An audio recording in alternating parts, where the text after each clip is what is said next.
Welcome back to my channel Prathik's Kitchen. இன்னைக்கு நம்ம கிச்சன்ல என்ன ரெசிபி பார்க்க போறோம்னு பாத்தீங்கன்னா ஆஃப்டர்நூன் லஞ்ச் ரொட்டீன் தான் எப்படி பண்ணணும்னு சொல்லிட்டு பார்க்க போறோம். இன்னைக்கு நம்ம வீட்ல லஞ்ச் பாத்தீங்கன்னா பலாக்கொட்டையை வச்சு காரக்குழம்பு பண்ண போறோம். பாருங்க. பலாக்கொட்டை பாத்தீங்கன்னா நல்லா காஞ்சதா எடுத்துக்கோங்க. ஏன்னா வாங்கி ஒரு 2 நாள் காய போட்டுக்கோங்க. அப்படி இல்லாட்டினா நீங்க டைரக்டாவே அப்படியே செஞ்சுக்கலாம். இதை இப்ப நம்ம குக்கர்ல மாத்திக்கலாம்.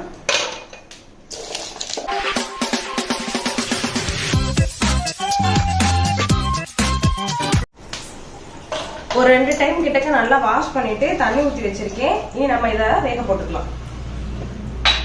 வேக போடுறதுக்கு முன்னாடி கொஞ்சமா உப்பு சேர்த்துக்கோங்க. ஏன்னா அப்பா பலாக்கொட்டைக்குள்ள சால்ட் எல்லாம் இறங்கும். ஒரு 2ல இருந்து 3 விசில் மட்டும் நம்ம போட்டு எடுத்துக்கலாம். இப்ப பலாக்கொட்டையில இருந்து விசில் வர ஆரம்பிச்சிருச்சு. இன்னும் ஒரு 2 விசில் மட்டும் வரட்டும். அதுக்குள்ளே பாத்தீங்கன்னா நம்ம வெங்காயம் தக்காளி எல்லாத்தையுமே கட் பண்ணி எடுத்துக்கலாம். இன்னைக்கு பாத்தீங்கன்னா காரக்குழம்புக்கு ஒரு வெங்காயம், 2 தக்காளி, 2 பச்சை மிளகாய், இவ்வளவு பூண்டு எடுத்திருக்கேன். இது கூடவே பாத்தீங்கன்னா நம்ம அரைச்சு ஊத்த போறோம். அதுக்காக பாத்தீங்கன்னா தேங்காய் எடுத்திருக்கேன். இது நம்ம எல்லாத்தையுமே கட் பண்ணி எடுத்துக்கலாம். நீங்க சின்ன வெங்காயம் சேர்க்கறதுனாலும் சேர்த்துக்கோங்க, நல்லா இருக்கும். சின்ன வெங்காயம் உரிக்க டைம் இல்லைனால நானே பெரிய பூண்டுமே நம்ம உரிச்சுக்கலாம். ஏன்னா பலாக்கொட்டை பாத்தீங்கன்னா கொஞ்சம் பித்தம். நீங்க பூண்டு கொஞ்சம் அதிகமா சேர்த்துக்கோங்க, நல்லா இருக்கும்.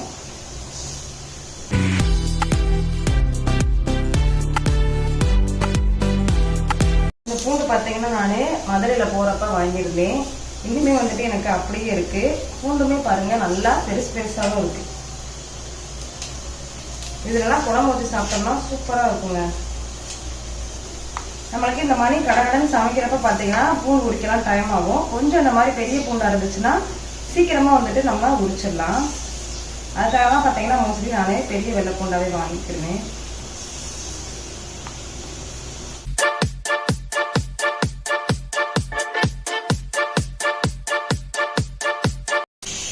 சின்ன வெங்காயம் சேர்த்தீங்கன்னா ஒரு பவுல் நிறைய நீங்க சேர்த்துக்கோங்க. முழுசா சேர்க்கறதா இருந்தாலும் சேர்த்துக்கோங்க. அப்படி இல்லாட்டினா 2-3 கட் பண்ணி கூட நீங்க ஆட் பண்ணிக்கோங்க, நல்லா இருக்கும். எந்த ஒரு குழம்புமே பாத்தீங்கன்னா நீங்க சின்ன வெங்காயத்துல பண்றப்ப இன்னும் டேஸ்ட் அதிகமா இருக்கும். நம்மளுக்கு உரிக்கிறதுக்கு டைம் இல்லாதனால நம்ம பெரிய வெங்காயம் யூஸ் பண்றோம், அவ்வளவுதாங்க.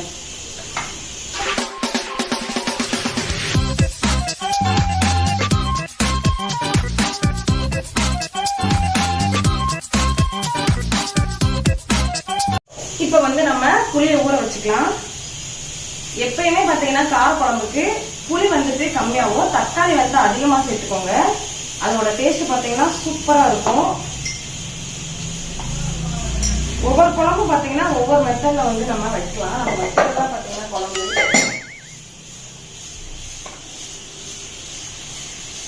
கொஞ்சமா தண்ணி சேர்த்திருக்கேன். இது கொஞ்ச நேரம் ஊறட்டும். நம்ம வதக்கி எல்லாம் முடிச்சுட்டு லாஸ்டா தான் புளி சேர்ப்போம். அதுக்குள்ளே ஊறி முடிச்சிடும். எல்லாமே கட் பண்ணிட்டோம். இனி கடகடன்னு நம்ம சமைச்சிடலாம். இப்பனே தேங்காய் மட்டும் தான் நம்ம அரைச்சு ஊத்த போறோம். ஒரு அரை மூடி காய் போதும். உங்களுக்கு குழம்பு ரொம்ப திக்கா வேணும் அப்படின்னு நினைச்சீங்கன்னா கூட கொஞ்சம் தேங்காய் சேர்த்துக்கோங்க. சில பேர் பாத்தீங்கன்னா குழம்பு கொஞ்சம் தண்ணியா சாப்பிடுவாங்க. கொஞ்சமா தண்ணி சேர்த்துக்கலாம். தண்ணி ரொம்ப சேர்த்துறாதீங்க, கொஞ்சமா சேர்த்து இதை நல்லா அரைச்சிட்டு வந்துடலாம்.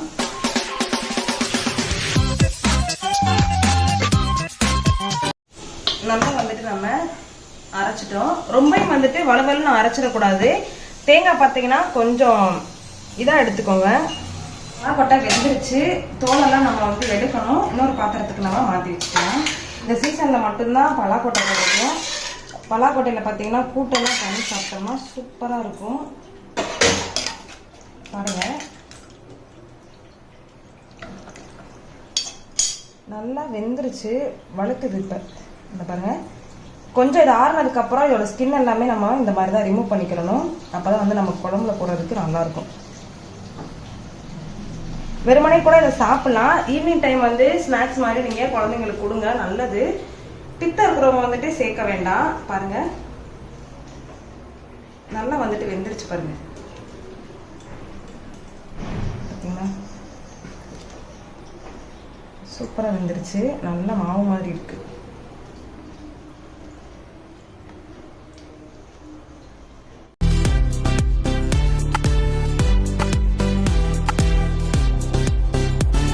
இந்த குழம்பு பார்த்தீங்கன்னா முதல் நாள் நைட்டு நீங்கள் வச்சுட்டு மறுநாள் லஞ்சுக்கு நீங்கள் சாப்பிட்டீங்கன்னா சூப்பராக இருக்கும், நல்ல ஒரு டேஸ்டாக இருக்கும்.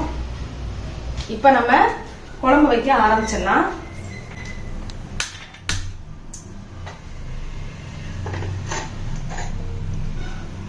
காரக்குழம்பு, மட்டன் வறுவல், சிக்கன் வறுவல் இதெல்லாம் பார்த்தீங்கன்னா மண் சட்டியில் வச்சிங்கன்னா சூப்பராக இருக்கும், டேஸ்ட்டு நல்லாவும் இருக்கும். ஸோ சட்டி வந்து காயட்டும். சட்டி வந்து நல்லா ஹீட் ஆயிடுச்சு. நம்ம நல்லெண்ணெய் சேர்த்துக்கலாம். ஒரு 2 குழிக்கரண்டி அளவு நல்லெண்ணெய் சேர்த்துக்கோங்க. எண்ணெய் வந்து நல்லா காயட்டும்.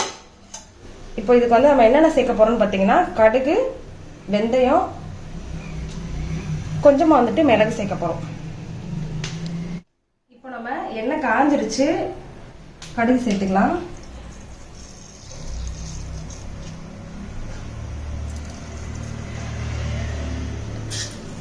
கொஞ்சமா வந்துட்டு வெந்தயம் சேர்த்துக்கோங்க.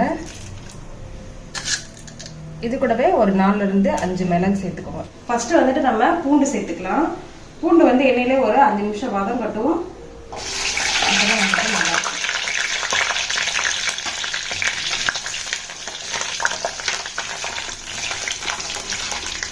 எண்ணெய் வந்துட்டு உங்களுக்கு இப்போ அதிகமாக இருக்கிற மாதிரி தான் இருக்கும்.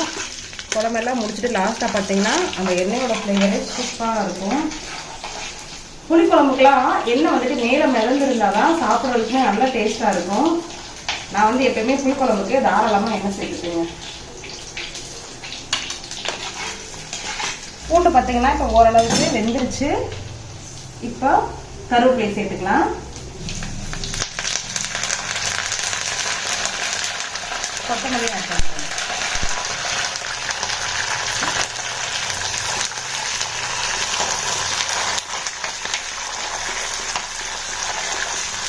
இப்போ நம்ம கட் பண்ணி வச்சிருக்க வெங்காயத்தை சேர்த்துக்கலாம்.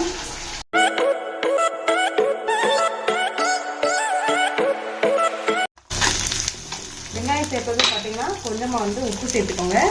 வெங்காயம் வந்துட்டு டக்குன்னு வெந்துடும் நம்மளுக்கு.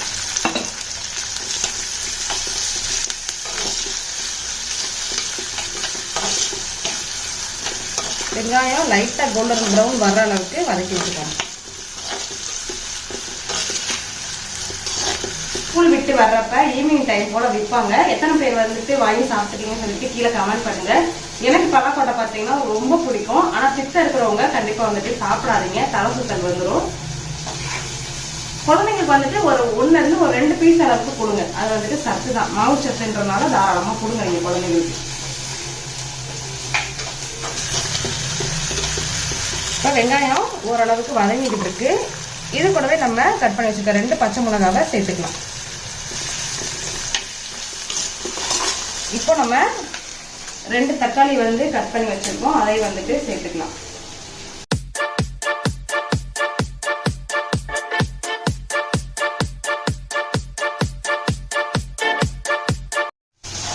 பூண்டு, வெங்காயம், தக்காளி இதோட வாசனமே பார்த்தீங்கன்னா சூப்பராக இருக்கும்.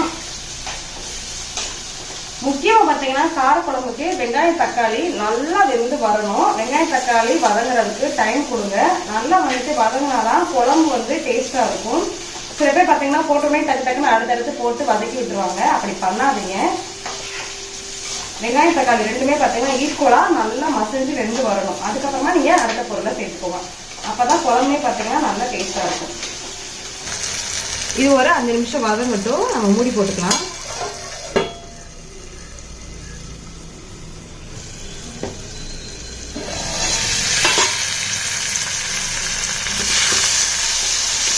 பாருங்க, சூப்பரா வந்துட்டு வெங்காயம் தக்காளி ஈக்குவலா நம்மளுக்கு வெந்துருச்சு.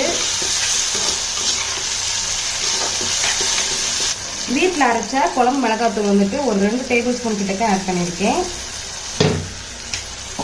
இது கூடவே 1 டேபிள் ஸ்பூன் அளவுக்கு மிளகாத்தூள் சேர்த்துக்கோங்க. இப்போ நல்லா கலந்து விட்டுக்கோங்க. அந்த மசாலோட பச்சை ஸ்மெல் போகிற அளவுக்கு ஒரு 5 நிமிஷம் மட்டும் குக் பண்ணால் போதும்.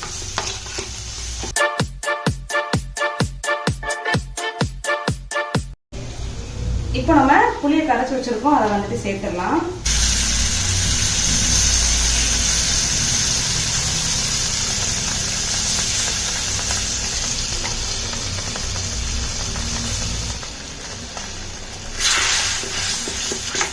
புளியை சேர்த்துட்டு நல்லா வந்து கலந்து விட்டுக்கோங்க. எப்பவுமே புளி சேர்த்ததுக்கு அப்புறமா உடனே வந்துட்டு தண்ணி ஊற்றிடக்கூடாது. நல்லா வந்து இந்த மசாலோட சேர்ந்து புளி வந்து ஒரு கொதி வந்ததுக்கு அப்புறம் தான் நம்ம தண்ணி சேர்க்கணும். இப்போ பாருங்க, குழம்பு சூப்பரா கொதிச்சிட்டு இருக்கு.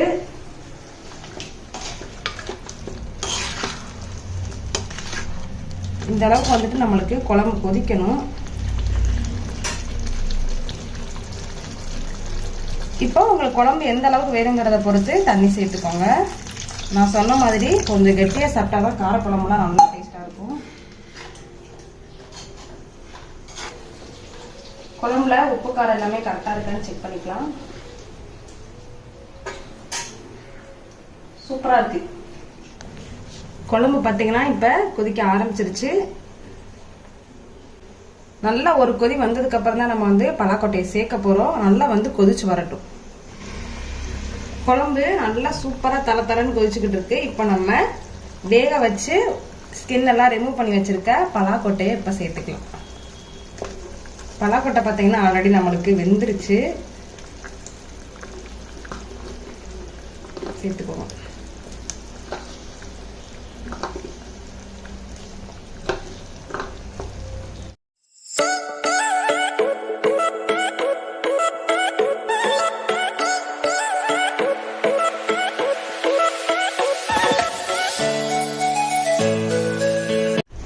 இப்ப குழம்பு வந்துட்டு ஒரு 10 நிமிஷமா கொதிச்சுக்கிட்டு இருக்கு. தேங்காய் பேஸ்ட்டை சேர்த்துக்கலாம்.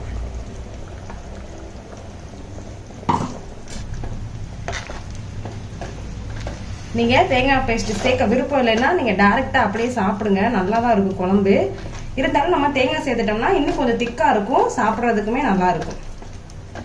குழம்பு வந்துட்டு இப்போ ஒரு 10 நிமிஷம் வந்துட்டு நல்லா கொதிக்கட்டும். ஹை ஃப்ளேம்ல வச்சு விட்டுருங்க. நல்லா கொதிச்சு வரட்டும். குழம்பு அவ்வளவுதான், நமக்கு ரெடி ஆயிடுச்சு.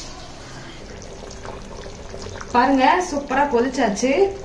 மேலாப்புல இப்ப நம்ம என்ன பண்ண போறோம்னா கொஞ்சமா வந்துட்டு நல்லெண்ணெய் சேர்த்துக்கோங்க. இந்த நல்லெண்ணோட வாசனை பாத்தீங்கன்னா நம்ம சாப்பிட்ற வரைக்கும் அப்படியே இருக்கும். நல்லெண்ணெய் சேர்த்துட்டு அப்படியே கலந்து கொடுங்க.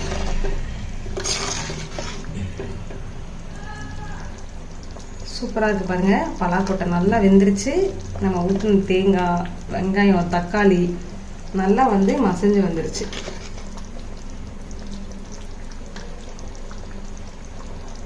பலாக்கொட்டை வந்து டைரக்டா வந்துட்டு சேர்க்க கூடாது. ஒரு 2-3 விசில் நீங்க விட்டுட்டு நீங்க அதுக்கப்புறமா குழம்புல சேர்த்துக்கோங்க. ஏன்னா நம்ம கூட்டியெல்லாம் வச்சதுக்கு அப்புறமா வெந்து வர்றதுக்கு குழம்பு கரெக்டா இருக்கும். மேலாப்புல இப்ப கொஞ்சமா கொத்தமல்லி சேர்த்துக்கலாம். வாங்க.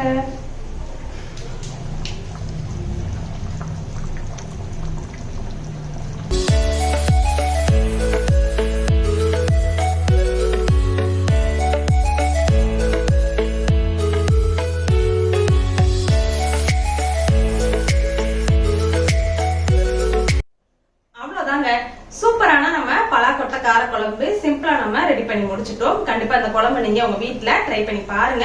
ட்ரை பண்ணி பார்த்துட்டு எப்படி இருந்துச்சுன்னு உங்க ஃபீட்பேக்கை மறக்காம கமெண்ட் செக்ஷன்ல ஷேர் பண்ணுங்க. என்னோட வீடியோ உங்களுக்கு பிடிச்சிருந்துச்சு அப்படின்னா என்னோட சேனலை லைக், ஷேர், கமெண்ட் பண்ணிக்கோங்க. கூடவே பக்கத்துல இருக்க பெல் ஐக்கானையும் கிளிக் பண்ணிக்கோங்க. அப்பதான் நான் வீடியோஸ் போட்டதும் உங்க நோட்டிபிகேஷன்ல வரும். நீங்க வீடியோவை மிஸ் பண்ணாம பாப்பீங்க.